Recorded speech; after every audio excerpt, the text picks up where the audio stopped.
Hi, good afternoon, everyone, and welcome to our DCPA20 LinkedIn Live interview.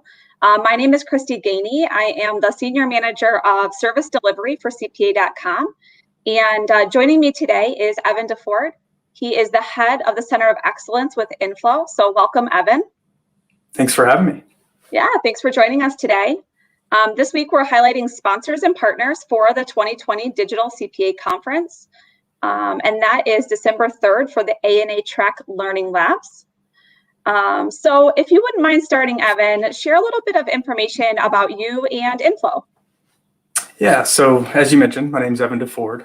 I head up the Center of Excellence at Inflo, and a lot of people ask me, what does that mean? And I think it's easier to almost explain a little bit of my background, that I came from public accounting. I spent about 10 years in public accounting, performing audits of every size and every client type, and then moved into a national office role, really focused on what audit innovations existed and how to implement them.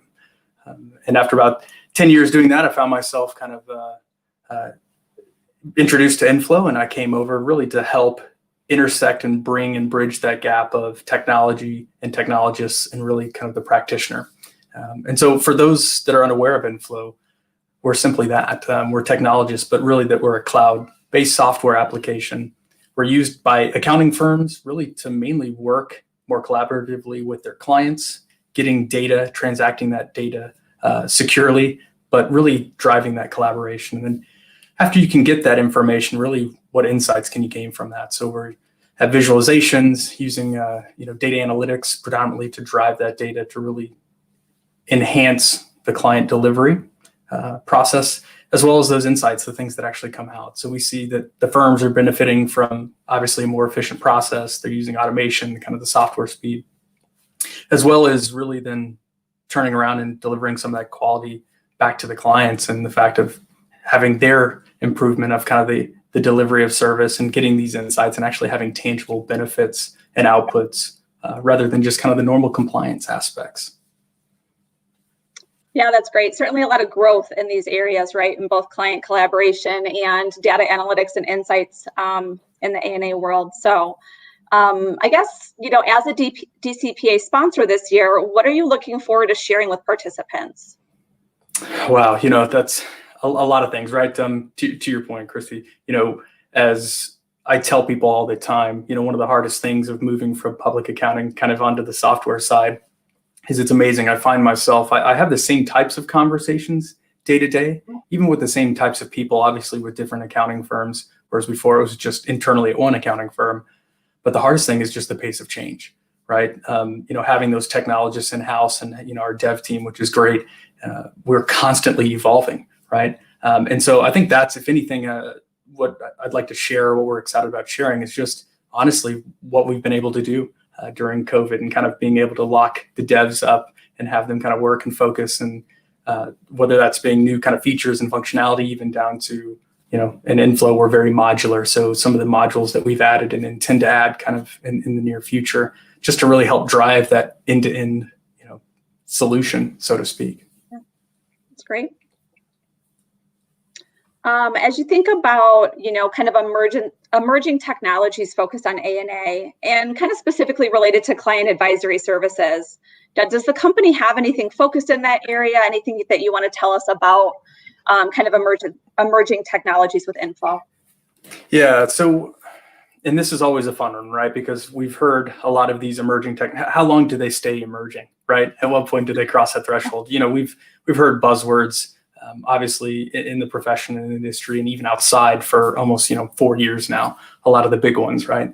And so I think in coming over to Inflo, one of the interesting components of Inflo is that incorporating those emerging technologies, and really what we've experienced and kind of what we've identified and kind of solicited feedback from our users is that we understand the potential impacts of whether you want to say it's artificial intelligence or RPA or process mining, predictive analytics, all these things.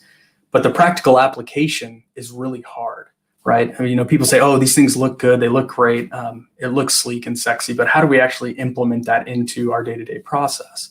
And so while a lot of people seem to obsess over what the art of the possible is, I think we've really come back and tried to take a level set approach of saying, okay, where do the accountants, we realize accountants care, but you care far less about what the technique really is and really want to focus on what it can do for you.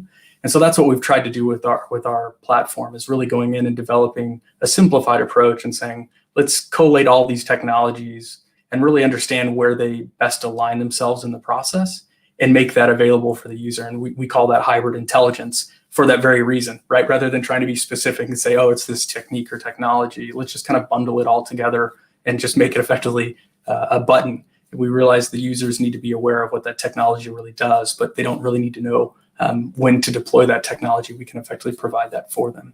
So when you talk about advisory services, really, we have a lot of audit specific application, but on the advisory side, we're seeing a huge uptick, really, especially after you mentioned coming out of kind of during COVID, we've seen a lot of firms adapt, but really what can you do with that data?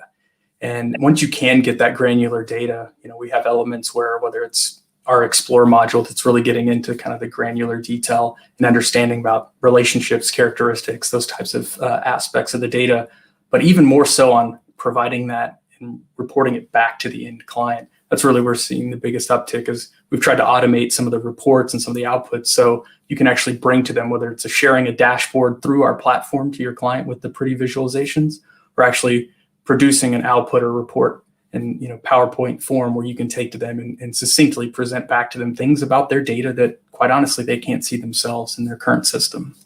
Yeah, and it provides, like you said, it provides value back to the client. They're providing this data to the firm, and it provides that additional benefit to the client themselves when they get those insights, at the end of the process. So what excites you the most about, the accounting profession today? Yeah, so, it's some of what you just touched on, right? Of being able to, I think it's for us being so tied to the profession. And again, where we feel we differentiate from some software providers is that we are former practitioners, right? And so we kind of understand that perspective, but seeing where the shift in these technologies can really take us is what excites us, right? And I think for the profession specifically today, I think, during the pandemic, kind of forcing and being almost a catalyst for some to adopt new technologies has definitely been a good thing, in the sense of adopting those technologies, obviously not for the pandemic itself, but what we can do and elevate as a profession. And again, I know, trusted business advisor, right? That tag and that phrase, I think that's really where we can go. And I think it is where we should go. And I hate to say it, right? Being a former practitioner, not getting away from the compliance, that's always going to be there, right? You need to perform those audits and attestations, but what else can you do? And I think it's really getting back to the heart of what we can provide and almost making that a byproduct on the compliance side, and then really having those tangible outputs and insights that we can give back to our clients so that they can have something to action on, right? Rather than just waiting around and saying, yeah, I expect you to give us a piece of paper with an opinion on it, and just kind of file it away, right?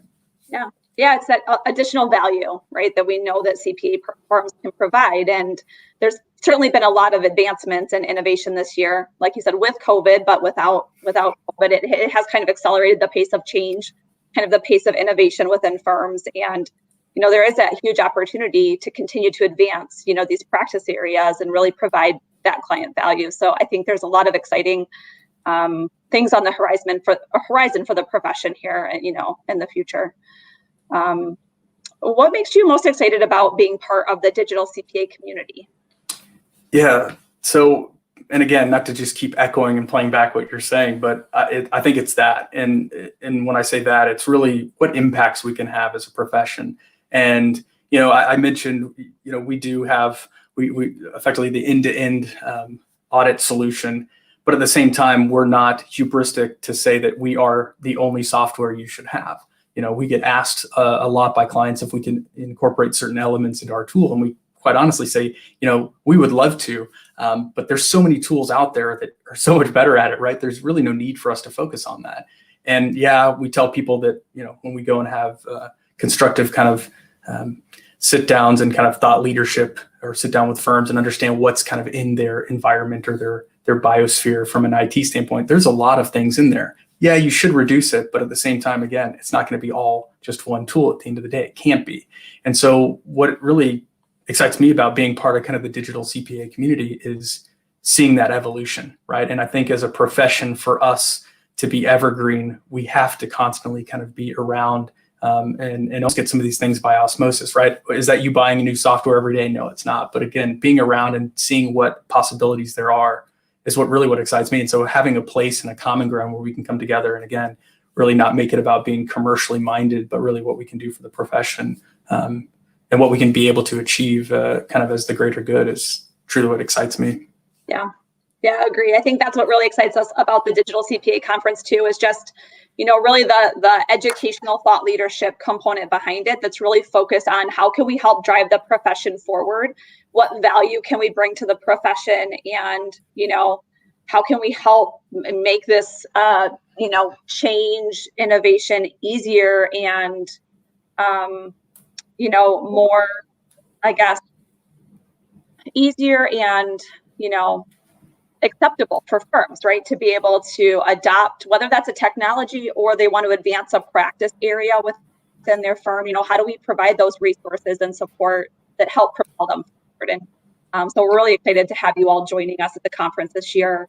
I think as we look towards 2021, what's one trend that's developed this year that you think will benefit the area of audit insurance?